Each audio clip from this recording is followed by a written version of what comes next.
God, I'm standing here with half my attention on this prayer and the other half on everything I need to do in the next hour.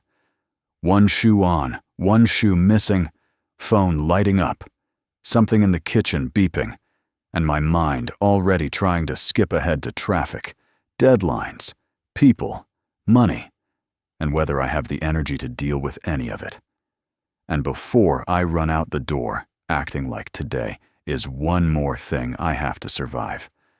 I want to stop and thank you for what I already have. Not because my life is perfect. It's not. Not because everything turned out the way I planned. It didn't. But because I know how easy it is for me to treat blessings like background noise when they become familiar. I complain about the job I once begged for. I get irritated by the house I once prayed would be mine to come home to.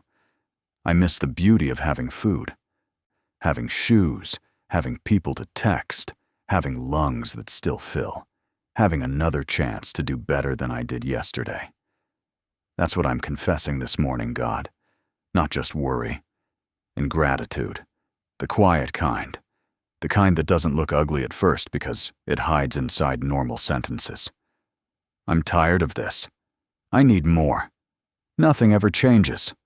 Why is my life not there yet? And maybe some of that is real frustration, but some of it, if I'm being honest, is me overlooking what is already in my hands because I've become too used to it. Forgive me for that. Forgive me for scrolling past somebody else's life and suddenly making mine feel smaller.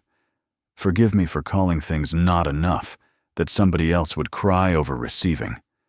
Forgive me for the way I can rush right past daily mercies because they don't sparkle. I know that sounds harsh, but it's true. I can be so focused on what's missing that I become rude to what's present. I can start treating answered prayers like old news. And the truth is, what I already have says a lot about your kindness. I have survived things I thought would take me out. I have people in my life who know my name. I have learned lessons the hard way, yes, but I learned them. I have clothes to put on, water to wash with, a place to sit down, work to do, a body that may be tired but is still carrying me. I have memories that remind me you were good before, and that matters when my faith gets thin. I have breath. That alone should slow me down. Your word says every good and perfect gift is from above. I don't want to only believe that when the gift is big, exciting, and obvious. I want to believe it when the gift looks like ordinary bread, ordinary strength, ordinary people, ordinary shelter, ordinary routine. Because honestly, so much of life is ordinary. And if I can't find you there, I'm going to keep missing you while waiting for something louder. Thank you for the people I almost take for granted. The one who made coffee. The one who keeps showing up. The one who annoys me sometimes and still loves me anyway. Thank you for the child who moves slowly when I'm in a hurry, because even that slowness is proof of life. Thank you for the aging parent whose voice I still get to hear. Thank you for the friend who checks in. Thank you even for responsibilities, because some of the very things that wear me out are also signs that I've been entrusted with something meaningful. And God, help me not to chase more so hard that I become blind, rude, or absent in the life I already have. That's a real danger for me, to keep living with my eyes over the fence, to be physically present but emotionally somewhere else, always waiting for the next upgrade, the next season, the next answer, the next version of life that will finally make me grateful. I don't want to live like that. I don't want to become the kind of person who can hold a blessing and still speak like they've been given nothing. Teach me how to honor what is already here. If I open the fridge and it's simple, let me be thankful there is food. If the car starts and rattles, let me be thankful it started. If my schedule is full, let me remember that emptiness has its own ache too. If the people around me need patience, Don't let me act like their existence is an interruption. Let gratitude change the way I speak this morning. Let it show up in my face, my tone, my pace.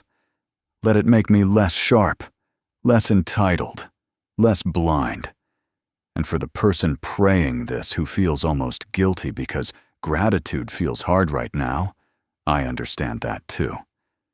Some people are trying to be thankful while standing in a kitchen with unpaid bills, or in scrubs after a night shift, or at a bus stop wondering how long they can keep doing this, or in a home that feels more tense than safe. Meet them there. Don't shame them for what still hurts. Just widen their vision enough to see that pain is not the only thing present. I'm not pretending there aren't real needs. There are.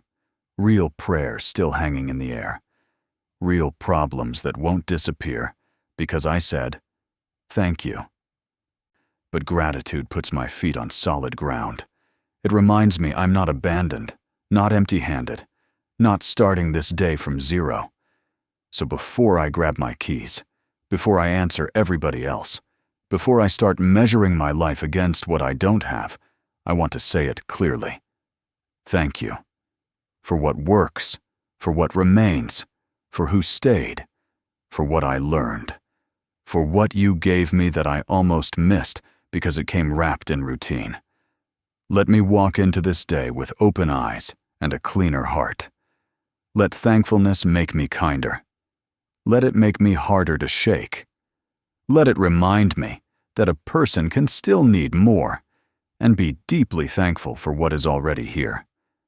If this prayer feels close to home, maybe say one thing you already have that you don't want to overlook today.